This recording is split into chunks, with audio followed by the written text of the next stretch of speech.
Dobrodošli v novi epizodi podcasta VAR, delovega nogometnega podcasta. Tokrat z mano urednik športne redakcije Jernej Suhadolnik. Jernej, od letos mislim trenutno veliko tem, ki jih je treba obdelati. Pestro dogajanje v prvi nogometni ligi na tribunah in na zelenici. Pestro dogajanje v reprezentanci, imamo spisek za zelo pomembne tekme s Finsko in Severno Irsko in pa ne nazadnje pestro v Ligi prvakov, pa še v konferenčni ligi pri Olimpiji in Slovanu. Torej, nogometa več kot dovolj. Mislim, da najbolj, da začneva na domačih zelenicah, vendarle so pri nas v ospredju. Prejšnji teden smo se pogovarjali o tem, da bi se Olimpija znala znajti v težavah, če izgubi derbi s Koprom in ima potem težave proti Rogaški. Ni bilo daleč od tega razpleta, pa vendar je na koncu imela težave proti Rogaški, imela težave proti Kopru, pa odnesla 4 točke in neprepričljivo vendarle splavala iz tega težkega obdobja. Ne?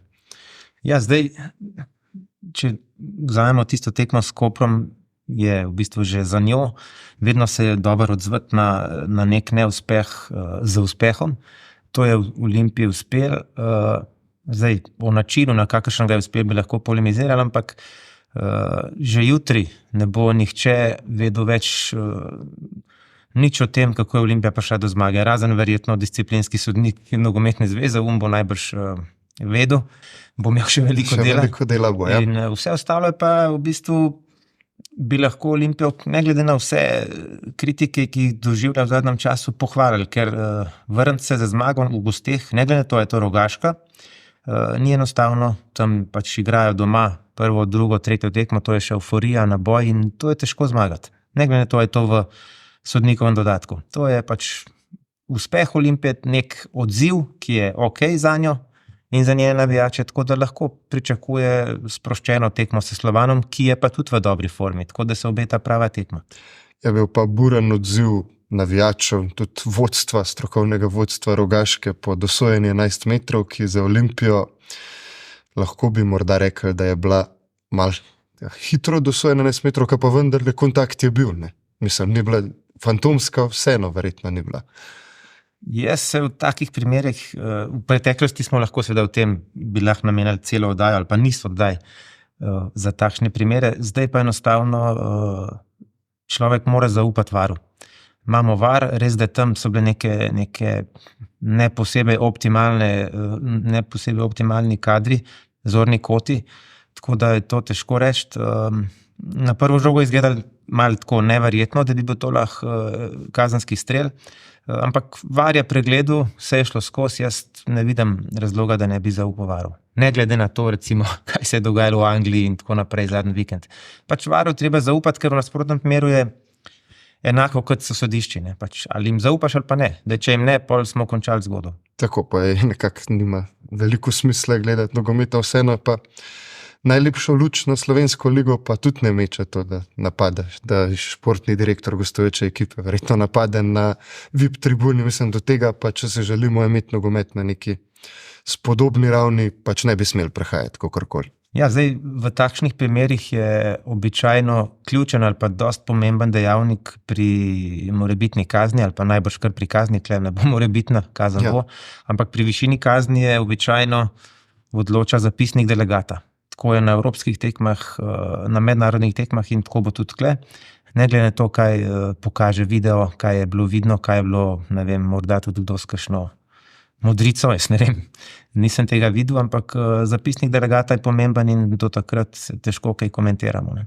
Je pa res, da je to nedopustno in neprimerno, tako da kazen bo zanesljivo sledila, zdaj lahko samo ugibava, kako visoka bo, ne. Pa kakšna, ali bo denarna, ali bo tudi ta prelepa nova tribuna, kaj zaprta, ne vem, nekaj se bo zgodilo, ne. To definitivno.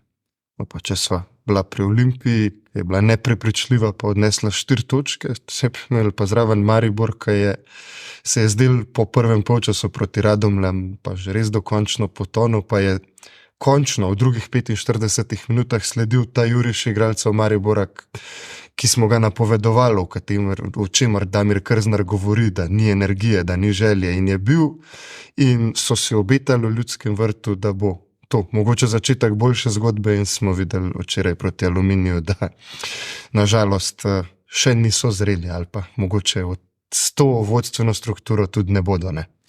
Ja, težko je to komentirati. Vsekakor v normalnih razmerah bi mogel biti Aluminij, pa ne želim biti žaljiv do nikogar. Vsaj v navednicah podružnica Maribora. Maribor bi jo moral dati vsako sezono, 3-4 igralce, z njim idilično sodelovati, ga imeti za tam nekega za zraven. Zdaj v realnosti je pa to malo drugačne. V realnosti pa Maribor tam ne more zmagati. To mu zanesljivo ne bo pomagal pri neki kreiranju boljšega ozračja, tako da težko. Žal smo ugotovili, da to ne pelje in to ta poraz sam potrjuje, da to ne pelje. Ne? Zdaj tudi izjave so bile spet enake. Ne? Nismo imeli želje, ni bilo borbenosti. To jaz itak ne razumem teh izjav, ampak to bojo mogli razčistiti in zanesljivo povleči kakšne poteze.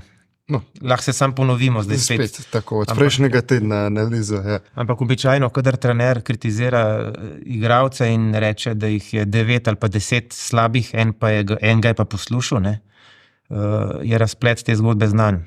To je samo vprašanje časa, kdaj trener gre. In verjetno bo kle podobno in ne vidim drugega razpleta. No. Javno kritiziranje igralcev še nikdar ni pomenilo, da bi šlo 10 igralcev iz kluba. Ga ne poznam primera. Ja, to je in že potem, da je tudi Krznar rekel po tekmi z Radomljami, da če bi to tekmo izgubili, bi pač odšel iz kluba. No, zdaj so izgubili še tekmo z Aluminijem. Morda bo zdaj napočil ta čas, mislim, da je tudi na Štajerskem, da se počas zavedajo tega, da bo treba nekaj spremeniti, ker ta sezona je zdaj pa že ni še izgubljena, dolga je še prvenstvo, ampak če bo Maribor želel to krivuljo na gor obrniti, bo vsaka izgubljena tekma in vsaka točka zaostanka več, bo težko nadoknaditi. Ja, se tako kot smo rekli, on upa, ne? Vsakič upa, zdaj bo spet, mislim, da je tekma Maribor-Mura za vikend in spet mogoče je to pravi trenutek za nek zasuk krivulje. Mura, lep derbi, fajn, zmagamo in gremo naprej, ampak to upanje je skosne. To upanje vsako tekmo naslednjo in se neki upa, pa potem ni nič. Tako da ne vem, to bojo mogli se pogovoriti in razčistiti. Verjetno tudi ni najcenejše se trenerju zahvaliti, drugač bi se najbrž že, ne vem, to oni vejo. In pa alternative so vprašljive. Alternative so vedno, nihče ni najboljši, ne, v ničemer, tako da vedno lahko kdo pride, sam verjetno je vprašanje cene, ki jo to potegne za sabo. Pa če mogoče se navežemo na krvnika, zdaj Maribora Aluminij, govorili smo v prejšnji epizodi, da je Aluminij igra pogumno, si ustvarja priložnosti, ampak da mogoče ga bo to tudi kaznovalo v boju za obstan, ker bi bilo včasih bolj pragmatičnim pristopom pridati v tekmo, no, ampak zdaj se je mogoče tudi ta krivulja sreče malo za Aluminij obrnila in 2 pomembne zmage, tudi proti Celju. Zmaga proti Mariboru, zmaga 6 točk, povsem drugačno vzdušje v Kidričevem. Hkrati je pa tako kot slabo na enem delu Štajerske v Mariboru, bilo slabo tudi po tekmi s Celjem, ki pa Celj je prikazal res zelo klavrno podobo na igrišču, brez praktično ustvarjene priložnosti, brez energije, enako kot Maribor. Pa spet, kar ni uspelo Damirju Krznarju, je uspelo Albertu Rieru in to je ne 2 zaporednih porazov na res, so odgovorili z gladko zmago proti Muri in se tudi spet v Celju zdi vse vredno. Ja, Riera je večkrat že izpostavil, da mu je to nek imperativ v ligaškem nogometu, da načinu igranja nogometa v ligaškem, ne, ki je pač maraton, da nikoli ne smeš izgubiti 2 tekem zapored. Tega se on drži, drži, to je odvisno tudi od drugih, od tekmecev, ampak to poskuša to uresničiti in zdaj mu je uspel in v resnici, ko se ti odzoveš zmago, je resnično pač se položaj umiri, greš naprej, zmago je pa še za nameček v derbiju proti Muri, ki je po menjavi trenerja nekako zaživela in to v gosteh zmago, tako da Celje zdaj se pač je umeril situacijo. Zdaj mora še zdržati par kol, toliko, da gre na ta reprezentančni premor zmagovito in bo na dobri poti. Zdaj, če pa še omeniva Aluminij, ne, to je pa značilno za vse ekipe Roberta Pevnika, da so bojevite, ne glede na to, kje on vodi to. Je to bila Olimpija, je bil to še manjši klub, a je to zdaj Aluminij, on igra bojevito in se nikogar ne boji. In to filozofijo želi prenesti na igralce. Zdaj, kvaliteta je taka, kakršna je v naši ligi in mu uspeva. Dobil je 2 zaporedna štajerska derbija, kar je in to kot klub, ki je na tej štajerskem najnižje kotira med temi 3. Tako da to je za njega samo za sneh mu klopuk. Vzel je in Celje in Maribor in še enkrat, sam čestitamo mu lahko. In oboje prepričljivo in oziroma z dobro igro, niti ni bil to splet sreče, ampak s trdno igro in konec koncev s konceptom igre, ki ga včasih pri Mariboru pogrešamo. A bo zdaj to zdržal celo sezono Aluminij na tak način? To je pa vprašanje. V preteklosti je bilo to težko na tak način igrati, ampak zaenkrat mu uspeva. Ja, ker bo tudi zanimivo, ker je dno prvenstvene lestvice pa tudi zelo zgoščeno. Nihče v negativnem smislu ne odstopa na začetku. Ja. Oziroma, nihče ne kaže, da bi bil toliko slabše, da bi lahko mu že zdaj križac potegnili čez njega. Ne, sej tam ti rabiš neko število točk običajno in medsebojne tekme bojo štele bolj, oziroma rečejo, da štejejo dvojno, čeprav to ne drži čist. Ampak težko je zdaj po 10 kolih, kdo je kandidat za izpad reči, ampak so pa 3-4 kandidati. Poleg unih tradicionalnih, ki smo jih vedno tja šteli, so očitno tudi Domžale, tam se bodo počasi znašle. Drži. Počasi zaradi sprememb koncepta, počasi zaradi očitno tudi pomanjkanja denarja. Ne vem, oboje je možno. Ja, definitivno ne kažejo najboljše slike. Pa če za konec prvoligaškega dela smo še na hitro omenili Koper. Zelo škoda je mogoče, kar se tiče Kopra, se lahko obžalujejo tekmo v Stožicah, kjer so res bili blizu zmage, pa mogoče tudi niso znali zabiti tega žeblja v krste Olimpiji. Ampak spet ena dobra predstava ekipe Zorana Zeljkovića. Ja, do zdaj je enkrat zgubil samo. Ja. Tako da on je na dobri poti. Zdaj, če mu prištejemo še tisto tekmo za zeleno mizo, kjer realno lahko računa na 3 točke, ampak pustimo to zdaj pravnikom. Recimo, da še 3 točke prištejemo, je čist zraven. Tako da 2 točki za Celje, tam nekje.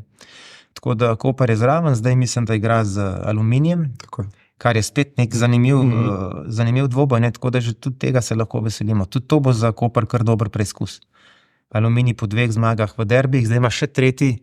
Ja, z velikanom. Hkrati ima pa tudi Koper za sabo september derbijo doslej. Tako da to je mogoče celo tekma, ki bo najbolj zanimiva za vikend. Tako. Pa, če naveževa zdaj Olimpijo na Evropo, omenil si že, da jih čaka v četrtek tekma s Slovanom v Stožicah, domači evropski skupinski debi. Slovan prihaja na videz boljši formi kot je Olimpija, a hkrati je, kot si že omenil, Olimpija prevedrila nevihto. Zdaj, kako lahko pričakujejo tekmo s Slovanom? Ja, to je zdaj čist drug izhodiščni položaj kot v premieri tisti v Franciji. Tam je bilo treba preživeti, mislim, tudi s porazom, ampak preživeti, dati čez, realno nisi mogel tam nič računati. Išlo se je, kot se je šlo, 2-0. Bili so zelo v podrejenem položaju Olimpija, zdaj je pa čisto drugo izhodišče. Kle se bo pa zdaj videl, a je ta nek ne imperativ, ampak želja po boju za drugo mesto, a je realna ali ni. To je tekma, ki ne bi mogla prijeti v boljšem času, po moje, za Olimpijo. Tekma v četrtek, kar je bolje kot prej, kot je bila v sredo. Ja. En dan več je v nogometu veliko. Spočiti bodo. Za sabo imajo zmago v sodnikovem dodatku, ki ti vedno da nek push, neko samozavest. Tako da, sproščeno pričakuješ, moraš pa zmagati, če želiš kaj računati. Tako. Zdaj težko reči, da mora Olimpija zmagati ali da je favorit. Ampak, če želi kaj narediti, v tej skupini mora to zmagati. To je pač izhodišče čisto enostavno. Ker Slovan pa ni nepremagljiv daleč. Seveda ni. In obratno, lahko je tudi scenarij obraten. Ja, to bo zelo fajn tekma za videti, kje Olimpija stoji v tem trenutku. Pa Slovan je tak. Podoben koncept kluba, ima tuje vlagatelje, dosti povezan s Slovenijo, bil in preteklih letih, zdaj ima tudi tam še enega igralca, Kenana Bajriča, ki je tudi bil prej iz Olimpije, tako da noben tukaj ne vidim, kdo bi lahko komorkoli kaj skril, tako da bo dosti odprta tekma verjetno. Je pa na koncu se ta taktična igra Joao Henriquesu tudi dobro išla, ker je spočil kar dosti nosilcev igre proti Rogaški.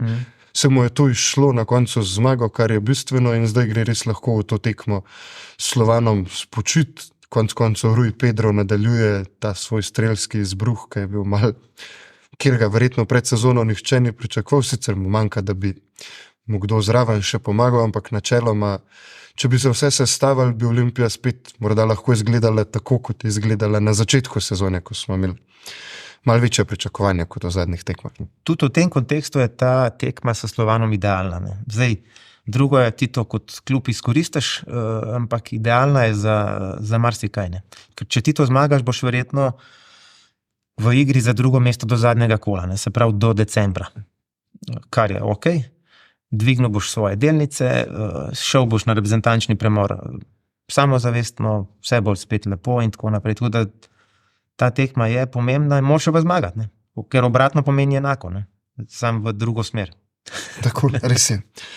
Je pa Jernej tudi, če še malo pogledava na evropske zelenice, za nami vikend derbijev, praktično vsako prvenstvo je imelo kakšen derbi, ki je bil zanimiv, dober, ne nazadnje v Splitu, na vrhunska kulisa na tribunah in tudi zaslužena zmaga Hajduka, kakorkoli je mogoče po statistiki sodeč Dinamo bil boljši, ampak vendarle se niso ustvarjali pravih priložnosti za Hajduk, pa ta zmaga končno pomeni, da ima euforija neke zdrave temelje, da resno lahko računajo na naslov prvaka, čeprav je še zelo daleč zaključek prvenstva. Ampak so pokazali svojo konkurenčnost, ne, nazadnje so drugič letos premagali Dinamo. Ne. Zdaj, po mojem mnenju se na igrišču ni toliko veliko spremenilo kot v primerjavi z nekimi prejšnjimi sezonami. Hajduk je bil že od nekdaj talentiran, dober, denarja je imel dovolj, budžeta 20-30 milijonov, to se je vse dal že v preteklih sezonah narediti in to so imeli. Enako velja za Dinamo in tudi Dinamo v tem kontekstu mu nič ne manjka. Kar je po mojem razlika izpred prejšnjimi sezonami je, da je Dinamo zgubil tako imenovani neformalen in posreden vpliv moči Zdravka Mamića v zakulisju. On je pač, ne samo, da so vsi reprezentanti bili tako rekoč v narekovajih njegovi, ali pa polovica jih je bilo preko Dinama, on je imel ekstremno močan vpliv v izvršnem odboru nogometne zveze, posledično v sodniški organizaciji, posledično v zakulisju, je bil res alfa in omega. Tega zdaj ni in zdaj pač Dinamo normalen, močan klub, favorit, ki je na vsaki tekmi lahko zmaga, lahko pa mu tudi spodrsne, pa predvsem nima toliko vpliva tudi na druge tekme, kot ga je imel prej. Prej si po dveh frontah pač bil neprimerljivo boljši z drugimi in si pač težko, da ti je spodrsano. Enkrat je to uspelo Reki, da mu je pač Dinamo spodrsano, takrat, ko je vodil Matjaž Kek. Vse ostalo se je pa zdelo, kot da bi Dinamo z lahkoto to odbil vse napade iz Dalmacije, če lahko temu tako rečemo. Tega zdaj ni, sistema delovanja, kot ga je imel prej, in zdaj pač to tako. Enkrat bo Dinamo zmagal, s Hajdukom drugič bo zgubil, enkrat bo en prvak, enkrat drug. Zdaj ne vidim, da ima lahko to premoč še, ki jo je imel prej in je bila po mojem ključna. Tako da je to vse normalno. To je razplet, pač ali bo to, ali bo enkrat, dvojka to. Ne igra vloge. Enkrat bo tako, drugič drugače. Pa še en zelo zanimiv za Slovenijo in reprezentanco derbi je bil v nemškem prvenstvu med Leipzigom in Bayernom, kjer, če smo govorili, da je Hajduk na Hrvaškem potrdil svojo kredibilnost v lovu za naslov prvaka, je enako v Nemčiji potrdil Leipzig. Lahko bi dobil derbi z Bayernom, tudi izgubil bi ga lahko, ampak zelo lepa nogometna predstava, 4 zadetki in tudi dobra predstava Benija Šiška, čeprav v omejenem času na igrišču. Ja, pa spet je imel šanso, ne, da bi dal gol za zmago, bilo odločil v sodniškem dodatku. Tako da to je v bistvu, če pogledamo učink naših reprezentantov, kar ena od boljših novic, da je kljub tej minutaži, ki ni optimalna, da je v formi. To je ok. Pač pa tekma sigurno visokega ritma, Leipzig je znam potem, visoko drži, pressing, Bayern je pa itak stroj, ki lahko odgovori na vsako tako preizkušnjo, tako da ni v vsaki ligi na voljo možno videti tako tekmo, kot je recimo ta med Leipzigom pa Bayernom in drugimi v ligi nemški, tudi to so močne lige. Enako je v Angliji, je bilo še bolj burno, ne? In tako. Na ene parih tekmah. Ja, Liverpool Tottenham bo pa, če smo govorili o disciplinskem sodniku in zapisnikih in tretjem polčasu tekem, bo tudi tekmo med Liverpoolom in Tottenhamom, mislim, da še nekaj časa odmevala, ker se Liverpoolu pa vse ne zgodi vsak dan, da mu razveljavljajo veljaven zadetek in dobi še 2 rdeča kartona. To pa, Ja, tam bo težko, verjetno niti še ne vemo, kakšen bo epilog, ne. Mislim, da so se že neki opravičili sodniki in tudi se 2 oziroma tiste VAR sodnike so že bomo rekli, suspendirali za 1, 2, 3 tekme, najmanj, lahko te še dlje, ne vem, ampak to kot klubu nič ne pomaga, tako da tam bo nek epilog bo še sledil. Je pa tudi tako, ne, ti lahko na eni tekmi dobiš eno 11 metrovko, ti jo podarijo, zahvalo, sam na tej tekmi ne moreš več popraviti, ne, s tem. Tako da to je to pač, to je del nogometa, na žalost. tako vse pa spet kaže tudi raznolikost in zanimivost angleškega prvenstva v tem, da Manchester City so zdelale poškodbe kar pošteno, sploh na sredini igrišča. Malih je zdelal še Rodri sam z nepremišljenim rdečim kartonom na prejšnji tekmi in jim je manjkal in so zgubili tekmo proti Wolverhamptonu, kar se jim doslej v eri Pepa Guardiole bolj kot ne ni dogajalo, da zgubljaš tekmo proti neravno vrhunskem nasprotniku, ki tudi na igrišču ni deloval ravno vrhunsko, pa je bil City brez zob, če lahko tako rečem. To je težko reči, da je bil kdo slab, ne, ker če mi pogledamo budžete Premier Ligi, ta spodnjih klubov, ne, teh na dnu, lahko ugotoviš, da nekdo, ki se spozna na fuzbal, ne bom zdaj spet o imenih, da se ne bomo ponavljali, ampak če bi prišel en iz tega območja našega ali pa en, ki ne rabi toliko denarja kot kakšen, ne vem, Phil Jackson ali da se si izmišljujem, ne, v Angliji, ti lahko še vedno narediš čudež. City ima recimo budžet 500 milijonov, zdaj čez palc, ne, en na dnu pa 200. Ampak ti se 200 milijonov lahko narediš v bistvu kar hočeš, če si strokovnjak. Tako da tukaj bojo te porazi skozi favoritov prihajali, sam vprašanje je, bojo pogosti ali bojo redki. Tudi Wolverhampton ima, ne vem, 10 Portugalcev, top nivoja v klubu, ima tudi druge tujce, to je vse top, ne, realno gledano. In če ti imaš malo slab dan, ne rabiš niti poškodb, pač boš zgubil s takimi. Si tudi Brighton je imel nek niz, ne. Ja, pa je zdaj razpadu proti Aston Villi. Ja, to je pričakovano na nek način. Ko že misliš, da si, pa pol vidiš, da nisi, ne. Ampak to ni nič, to ni. V Angliji ne more biti več presenečen. Kdorkoli izgubi, kjerkoli, je pač to lahko v nekem kontekstu pričakovano. Ker so vsi tako dobri pač. Tako, in zdaj, če sva že pri Cityju, lahko jo navežemo. Tudi City se bo pomeril z Benjaminom Šeškom in Leipzigom v Ligi prvakov. Mogoče bo to celo najbolj zanimiv dvoboj tega dela, tega tedna v Ligi prvakov, a bi mogoče še kakšnega izpostavil, kaj se te... Ja, tekem je velik, ne. Polno sem tudi gledal nekih dvobojev med nekdanjimi evropskimi prvaki. Mislim, da je Porto, Barcelona. Drugač pa seveda za nas bo zanimiv. Tako. Lahko upamo, da bo igral Šeško, ne. Očitno bo, ne. Zdaj, sam vprašanje, koliko bo igral, ne. Ampak daje ga noter, tako da to je okej. Dokler bo igral po 30-40 minut, to nekaj je. Fajn bi bilo, da čim več tekem začne. Tako. In to na top nivoju, ne. Ja. In tudi ta poraz Cityja lahko tudi v tem kontekstu komentirava, da pač sledila Liga prvakov, ne. Pred Ligo prvakov, vikend, je vedno poln presenečen, tako imenovanih, ki to niso, ne. Ja, ker so malo se premešajo, postavijo neki del fokusa, gre že na Ligo prvakov in se zagotovo pozna. Tako kot si že rekel, da upava, da bo Šeško začenjal v prvi postavi, ne smemo pozabiti tudi, da je med tednom v pokalu začel v prvi postavi in izkoristil priložnost 2 goloma, kar je sicer res da proti drugo ligašo, ampak vsakeč, ko daš 2 gola, je dobro, da 2 gola. Te pokalne tekme v Nemčiji so strašne, ne. To je, ti lahko dobesedno po vaseh igraš. V Nemčiji imajo še ta sistem, da lahko tudi neka manjša okolja dobijo na žrebu favorita in tam ni prijetno. To je, kar gre po nogah, gre po kosteh, to je treba preživeti in tam je največ presenečen v bistvu, ne. Tako da to je vse okej, to je samo plus. Ja, še sploh, ker nižje ligaški nogomet v Nemčiji že zaradi njihove davčne ureditve in vsega, tam ljudje podpirajo nogomet v lokalnem okolju, ker gre vsak evro, ki ga zapraviš za pivo na tekmi, direktno v blagajno kluba in zaradi tega je tudi ta povezanost večja kot marsikje drugi.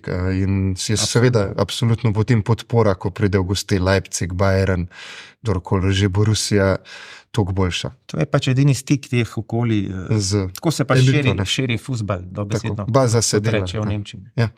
In pa če sva z Benjom Šeškom lahko še v zadnji del tokratnega podcasta prideva na spisek selektorja Matjaža Keka. Predstavil ga je danes na Brdu, na njem zaenkrat ni, seveda spisek za tekme z Finsko in Severno Irsko, na njem zaenkrat ni presenečenje, pa tudi selektor Kek doveda, da ta spisek skoraj zagotovo ne bo končni, ker ima nekaj težav z poškodbami v svojih reprezentanci, predvsem v obrambi Brekalo, Drkušič, oba izvan kadra, Zajc ni v kadru, je šel v tretmaju, Šporar ni bil v kadru, tako da se ne ve, verjetno selektor Kek ve malo bolje kot midva, kdo bo in kdo ne, ampak kakšna sprememba tega spiska verjetno že še sledi. Ja, to bo zanesljivo sledila. Ne? Tudi vsi te igralci, ki bodo prišli nanj kasneje, že vabila imajo najbrž. Ne? Ta predhodna vabila imajo. To pač vem, da strokovni štab ničesar ne prepušča na ključju, tako da tukaj bo še več novih imen. Tekmi sta dve ekstremno pomembni. Ne? Včasih so rekli, da se druga je San Marino, pa bomo že nekaj skombinirali, tako da tukaj rabaš kar poln kader, že če ne drugo zaradi treningov, ne? Ja. Da lahko igraš 11 na 11, če je treba. Ne? Tako da zanesljivo bo še kdo prišel, ker ene par je tako načetih, da najbrž ne bo šlo skozi. Lahko pa pod črto rečemo, da je to klasičen oktobrski seznam, na katerem vedno piha.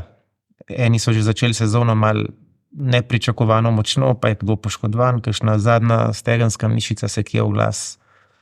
To je nič tazga in ima tudi drugi te težave. Ne nazadnje tudi Finci. Ja, tako. Mislim, da njihovega najboljšega ne bo. Res je. Tako da, to je pač, kar je na spisku, je pač to, spremembe formalno ni nobene. Ne? Ja, zaenkrat še ne. Tako da bo pa prišla kakšna. Ne verjamem, da bo to kje vplivalo, če ne bo kakšnih dodatnih zapletov. No, ker na koncu, tako kot si rekel, prepih oktobra veliko krat je, ampak včasih smo gledali sezname naših nogometašov na tujem in se praskali po glavi, ker so skupaj nabrali mogoče za 1-2 tekmi minut. No, zdaj teh težav absolutno nima, seveda pa veliko odigranih minut prinese tudi poškodbo, pa utrujenost, pa kakšno načeto mišico. Selektor je namignil, kar je govoril z fanti, da so mu rekli, ja, malo boli, ampak do nedelje bom dober. Je pa res, da Brekala čaka še danes magnetna resonanca, to bo pokazalo, kako je, če te nekdo v 30 minuti zamenja na tekmi z Moldejom, pomembni tekmi za njegov Viking. Ni najboljša novica, upajmo, da je šlo zgolj za malo, kako se reče, prekošen previdnosti dodatne. Je pa res, da bo še cel teden tudi treba preživeti, ne nazadnje Evropo in potem še zaključek državnih prvenstv, preden igralci pridejo, tako da že iz tem morda Keka čaka kakšna težava. Vsi alternative ima, ne? Zdaj, če gleda ta seznam, Biol igra redno, res, da v klubu nista posebej uspešna z Lovričem, ne? Blažič je tudi zdaj začel, res, da je visoko zgubo za vikend, mislim, da je celo 5 golov dobil na Poljskem, ampak brez srednjih štoparjev ni Keka, ne? Pa še kakšen lahko tam začne, tudi Stankovič gre lahko nazaj, hipotetično, tako da... Ja, ne nazadnje igral v Šturmu velikrat, tudi Stankovič zadaj. Ne verjamem, da bo kaj hudo narobe, ampak seveda, Bog nadej pa, da še do kakšnih poškodb pride. Ne? Ampak kar ima kle, ima in to mora zadostovati, se druge nima, ja, za 2 tekmi. Tako, je pa ja, bova več o reprezentanti še naslednji teden, ko bo ne nazadnje več znanega tudi glede spiska. Vendarle, s Finsko blazni skrivnosti ni. Jasno je, kaj potrebujemo in to so točke, najbrž ne 1, ampak vse 3. Proti Finski, Severna Irska pa takoli. Tako daleč od tega, da bi bilo enostavno, ampak brez tega ne bo šlo. Ja, s Finsko, če gledamo, da remiziramo, ne bi bili nekak na aparatih. Ne. Če bomo zgubali, zgodbe več ali manj konc, ampak recimo, glejmo reč pozitivno in ne vem, zakaj ne bi mogli zmagati. Ja. Tako da računimo na zmago, vse se dela v tej smeri, to vem, da in strokovni štab in zveza in igralci razmišljajo samo o tem, oziroma zdaj ne, ko so v klubih, ne, ampak takrat vem, da je bilo samo o tem govora in tudi potem bo samo o tem govora. Drugega pač ne pride v poštev. Pa bomo pa videli 14. oktobra ob 8. zvečer, Kje smo? kje smo, ampak to je treba zmagati in potem je treba zmagati najbrž še v Belfastu. Prav, dve zgodovinski prekretnici je treba narediti. Prvič premagati Fince in prvič zmagati v Belfastu. Tako, ker če nekaj od tega ne narediš, bo treba zmagati na Danskem. To pa recimo, da pustimo za pol. Za pol, še za drugič. Tako je pa treba še povedati, da je manj kot 300 kart še na voljo in da na Nogometni zvezi pričakujejo, da bo tekma do konca tedna razprodana. Definitivno bo razprodana do naslednje sobote, ko bojo nogometaši pretekali na zelenico. Ne, to je šlo, to bo pač, kot bi rekli tvoji Nemci, Ausverkauf. Tako, in kar je pa tudi edino pravilno za zgodovinsko priložnost. Vzdušje bo, da je treba sam še na igrišču narediti, kar mora. Kot sva rekla, Jernej, pred nami pester teden, naslednjič, ko se slišimo, bomo znova imeli Evropo, državna prvenstva in še bolj reprezentanco, kot jo imamo sedaj. Tako da takrat se znova slišimo, vam pa še enkrat hvala lepa, ker ste bili z nami in pa ja, do naslednjič.